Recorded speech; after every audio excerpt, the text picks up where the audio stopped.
कोकण हे भव्य प्रदर्शन आपल्या इथं शिरगावला होत आहे आणि त्याला जोडूनच पालघर मिनी सरस हे दोन्हीचं छान मिलाप आपण इथं केलेलं आहे। पालघर सरस दरवर्षी होतं, पण हे आगळ्या वेगळ्या पद्धतीनं हे समुद्रकिनारी बीच महोत्सवाच्या सोबत म्हणजे ग्लोबल कोकणच्या हे भव्य आयोजन असतं त्याच्यासोबत आपण हे पालघर मिनी सरस केलेलं आहे। दोघांचा एकामेकांना फायदा होऊ शकतो।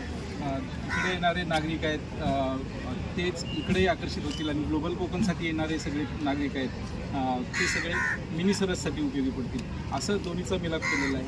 फूड स्टॉल खूप मोठ्या प्रमाणावर लागलेले आहेत। प्रत्येक ठिकाणचं वैशिष्ट्य म्हणजे रत्नागिरीपासून कोल्हापूरपासून ते अगदी सातपाटीपर्यंत असं सगळं वैशिष्ट्य खाद्यपदार्थांची रेलचेल असं येत आहे। सर्व स्टॉलधारक आमच्या महिला उत्साहात आहेत आणि 5 दिवसात मोठ्या प्रमाणावर विक्री होईल, त्यांच्या मनाला उठाव होईल चांगला आणि पर्यटक त्याचा आनंद घेतील असा विश्वास आहे। पातोळे करायला फक्त त्यांना पानं नाही ते माईला बघते हळदीची पानं मिळत असेल तर ते पातोळी पण ठेवते। स्वतः डेव्हलप केलेली आहे का तुम्ही?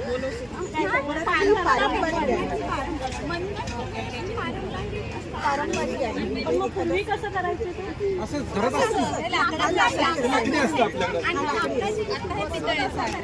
कुणी डेव्हलप करून लाकडाचं ते जसं आपण शेवेचा असतो ना तसंच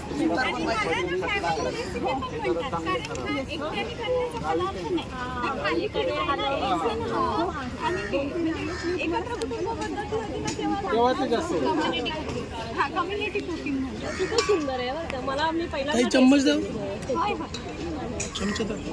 नंबर जातोय म्हणजे सांगायला लोकांना 11 नंबर चमचा